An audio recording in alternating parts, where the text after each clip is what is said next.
जय शिवराय, जय महाराष्ट्र मित्रांनो. आपल्या ग्रोमोर या यूट्यूब चॅनलवरती आपलं स्वागत आहे. आजचा व्हिडिओ चालू करण्याआधी हा डायलॉग आहे का? चार चौघात नंबर 3 सगळ्यात जास्त महत्वाचं आहे. उगी झाडाच्या फांद्या नाही तोडत बसायचं, डायरेक्ट खोडाव गाव घालायचा. म्हणजे मारायचंच तर सगळ्यात टॉपच्याला मारायचं का? तर जसं की तुम्ही डायलॉग ऐकला असेल, हा मोशी पॅटर्नमधला डायलॉग आहे. झाडाच्या फांद्या नाही झाडत बसायचं, डायरेक्ट मुळावरती गाव घालायचं. तर आता हा जो माइंडसेट आहे तो आपण ट्रेडिंगमध्ये, आपल्या स्टॉक मार्केट इन्व्हेस्टिंगमध्ये कसा इम्प्लिमेंट करू शकतो आहे ते बघूया. तर जय शिवराय, जय महाराष्ट्र मित्रांनो. खूप दिवसांनंतर आपला हा व्हिडिओ येतो आहे आणि इथून पुढं कंटिन्युअस रोज व्हिडिओ येत राहतील, ठीक आहे. तर जर का तुम्हाला सायकोलॉजी, फिलॉसॉफी, ट्रेडिंग याच्यामधलं एकदम डीप नॉलेज पाहिजे आणि प्रॅक्टिकल नॉलेज पाहिजे, उगाच काही पण बिनकामाचं नॉलेज नाही, ॲक्च्युअल प्रॅक्टिकल नॉलेज की जे तुम्ही तुमच्या आयुष्यामध्ये ॲज वेल ॲज ट्रेडिंगमध्ये कसं आहे माहिती का. जर तुम्हाला एखाद्या गोष्टीमध्ये सक्सेसफुल व्हायचं, यशस्वी व्हायचं आहे, तर तुम्हाला ती गोष्ट जी आहे ती अनुभवावी लागते, ती तुम्हाला तुमच्या डेली लाईफमध्ये इम्प्लिमेंट करावी लागते. उगाच 9 to 5 करून जमत नाही, ती तुमच्या ॲक्च्युअल लाईफस्टाईलमध्ये इम्प्लिमेंट झाली पाहिजे. तर तेच आपण इन्व्हेस्टिंगच्या बाबतीत, ट्रेडिंगच्या बाबतीत, की जिथं चिकार पैसा आहे ते कसं करू शकतो ते बघूया, ठीक आहे. तर जसं की डायलॉग ऐकला की उगाच झाडाच्या फांद्या नाही छाटत बसायचं, डायरेक्ट वरती गाव घालायचं. तर आज कंपनीचं आपण ॲनालिसिस करणारे पहिलाच व्हिडिओ आहे आपला, तर सन फार्मा, ठीक आहे. तर याच्या मुळावरती कसं गाव घालायचं, तर कंपनीच्या एकदम डिटेलमध्ये जायचं, कंपनी नेमकी काय करते काय, ठीक आहे. तर आज थोडं शॉर्टमध्ये ठेवूया. तर हे बघू शकता, हा जो 2000चा हाय गाठला होता कंपनीने 25 सप्टेंबर 2024ला. 639 दिवसाच्या नंतर परत एकदा तोच हाय तोडती का काय, अशा परिस्थितीमध्ये ही कंपनी आलेली आहे. खाली व्हॉल्यूम बघू शकता, एकदम चांगले 50 EMA 200 डे EMAच्या एक्सपोनेन्शियल मूविंग ॲव्हरेजच्या, म्हणजे मागच्या 200 दिवसांच्या ॲव्हरेजच्या ही कंपनीवरतीच आहे, ठीक आहे. तर हे तर झालं टेक्निकल ॲनालिसिस. आता फंडामेंटल ॲनालिसिसवरती जाऊया, ठीक आहे. पण टेक्निकल ॲनालिसिसमध्ये बघू शकता कप अँड हँडल पॅटर्न बनायची पण इथं प्रोबॅबिलिटी आहे, एक असा कर्व पण तयार होते, ठीक आहे. तर सन फार्मा चांगली कंपनी आहे. ह्या कंपनीचा अजून एक जर का रेफरन्स द्यायचा झाला तुमच्या लक्षात राहण्यासाठी, जर का हर्षद मेहताची स्कॅम 1992 सिरीज बघितली असेल, त्याच्यामध्ये त्याला हर्षद मेहताला उतरती काळ केव्हा लागली होती, जेव्हा सन फार्माचा स्टॉक पडला होता, ठीक आहे. तेव्हाच त्याचं 300 करोडच्या आसपास काहीतरी लॉस झाला होता, असं त्या सिरीजमध्ये दाखवलेलं आहे, ठीक आहे. अजून एक गोष्ट, हा व्हिडिओ एकदम प्युअरली एज्युकेशनल पर्पजसाठी बनवतो आहे. माझ्याकडं कोणत्याही प्रकारचं इन्व्हेस्टिंगचं सर्टिफिकेट नाही, पण अनुभव दांड काय, ठीक आहे. त्यामुळं आपण एज्युकेशनल पर्पजसाठी हा व्हिडिओ बनवतो आहे. आता थेट जाऊया स्क्रीनरवरती. कंपनी काय 4,46,000 करोडचं मार्केट कॅप आहे, एकदम उत्तम, फार मोठं मार्केट कॅप आहे, खूप जुनी कंपनी आहे, विश्वासार्ह कंपनी आहे. कंपनी डिव्हिडंड देते, याच्यावरूनच तुम्ही ठरू शकता. जवळपास 0.86%चा डिव्हिडंड आहे, जो की फार चांगला मानला जातो. PE रेशो 35.8 आहे, जो की थोडासा कन्सर्निंग आहे, पण एवढं पण जास्त नाही, ठीक आहे. तर प्राईस बघू शकता 200 डे EMA, हा जे पिवळा आहे आणि हा जो ग्रे याच्यावरती, आणि ओव्हरऑल मॅक्स आपण याचं बघूया की कंपनी कुठून कुठपर्यंत आलेली आहे.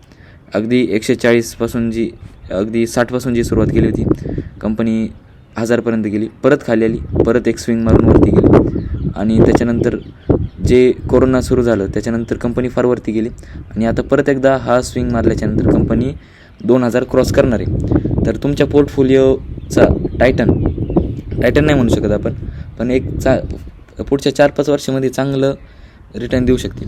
तर याच्या आधी कॉम्पिटिटर्स बघूया, आपले याचे शत्रू कोण आहे. जर का तुम्हाला स्वॉट प्रिन्सिपल माहिती असेल तर त्याच्यानुसार त्याच्यातला एक महत्त्वाचा पॉईंट आहे की आपले शत्रू कोण आहे, ते आपल्याला काय धोका देऊ शकतात, ठीक आहे. तर Divi's lab, Torrent pharma, Cipla, doctor Reddy, Zydus life science, Lupin हेचे कॉम्पिटिटर झाले. PE रेशो जर बघितला, डिविजचा खूप जास्त आहे, टोरंटचा खूप जास्त आहे, सिप्लाचा याच्यापेक्षा थोडं कमी आहे, डॉक्टर रेड्डी, झायडस आणि ल्युपिन ह्या पण चांगल्या कंपनी आहे. पण सन फार्मा का बरं निवडली मी, तर एक महत्त्वाचा पॉईंट की सन फार्माने आत्ता इतक्यातच, ठीक आहे. तर बातमी सर्च करू आपण.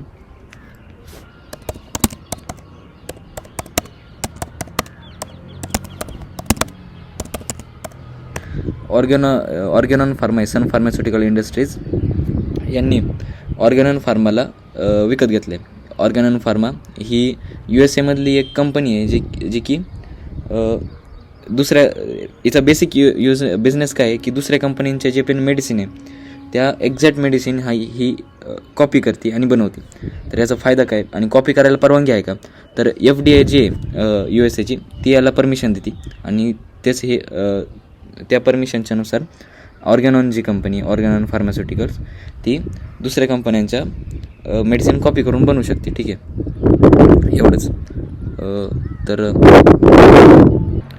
तर ऑर्गॅनॉनचा बेसिक बिझनेस काय आहे, बायोसिमिलर बनवणं. बायोसिमिलर म्हणजे काय, तर FDA approved biosimilars have been compared to the FDA approval biologic known as the reference product. ठीक आहे, तर सोप्या भाषेत सांगायचं झालं तर सपोज एखादी मोठी कंपनी आहे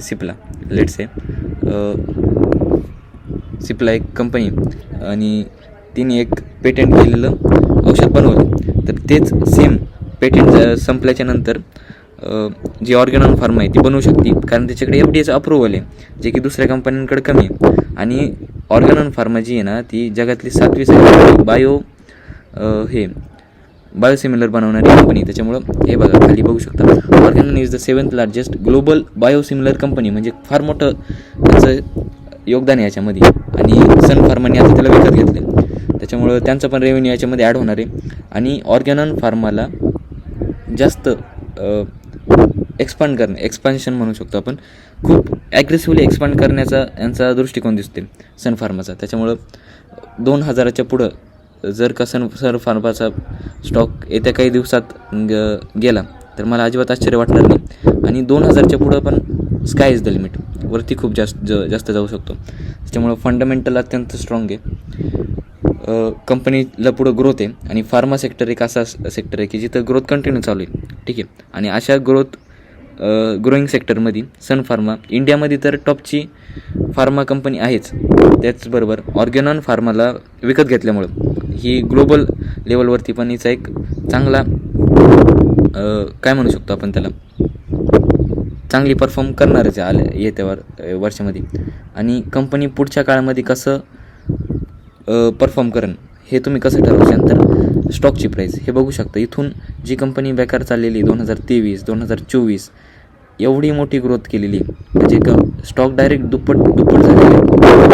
तर एवढी ग्रोथ कधी होती, कंपनीचे फंडामेंटल स्ट्रॉंग असतात आणि कंपनीचं भविष्य तिचं स्टॉक सांगत असते. ठीक आहे, तर हा जो बॉक्स आहे, एक मिनटं मी बॉक्स काढून दाखवतो. हा जो डार्वाज बॉक्स आहे, हा डार्वाज बॉक्स आहे. या डार्वाज बॉक्सच्या बाहेर जेव्हा ही कंपनी निघेल तेव्हा फार वरती जाणार आहे आणि तुमच्या पोर्टफोलिओचा एक महत्त्वपूर्ण स्टॉक नक्कीच बनणार आहे. ठीक आहे, तर आजसाठी एवढंच. आजपासून उद्यापासून रेग्युलर तुम्हाला नॉलेजेबल व्हिडिओज येत असतील आणि मी गॅरंटी देतो की ह्या नॉलेज हे प्रॅक्टिकल नॉलेज आहे, हे उगाच आलतू फालतू नाही, माझ्या एक्सपिरियन्सवरनं सांगतो आहे. ठीक आहे, तर जर व्हिडिओ आवडत असतील, जर तुम्हाला काही सजेशन असतील, डिस्क्रिप्शनमध्ये मी माझा मोबाईल नंबर देतो आहे, व्हॉट्सअप मोबाईल नंबर देतो आहे. मला DM करा, मेसेज करा, कॉल करा, कारण सध्या आपले सबस्क्रायबर्स कमी आहेत. ठीक आहे, एक मिनटं, युअर चॅनल. ठीक आहे, तर बघू शकता आपले सबस्क्रायबर 220 आहे. तर सध्या कमी सबस्क्रायबर असल्यामुळं प्रत्येकाकडे मी लक्ष देऊ शकतो, तुमचा पोर्टफोलिओ बघू शकतो, माझं काय सजेशन असं सांगू शकतो, आपण 1 to 1 डिस्कस करू शकतो. ठीक आहे, पण जर एकदा सबस्क्रायबर वाढले मग हे जमणार नाही. ठीक आहे, त्याच्यामुळं तुमचं काही सजेशन असेल, कसल्या प्रकारचे तुम्हाला व्हिडिओ लागत असतील, काही क्वेरीज असतील तर नक्की शेअर करा. धन्यवाद. हे चॅनल विनामूल्य आहे. ह्या चॅनलचे कंटेंट तुम्हाला ॲक्सेस करण्यासाठी मी कोणत्याही प्रकारचं मूल्य आकारत नाही. ठीक आहे, त्याच्यामुळं सबस्क्राईब करा, शेअर करा. ठीक आहे, कॉन्टॅक्ट करा. धन्यवाद.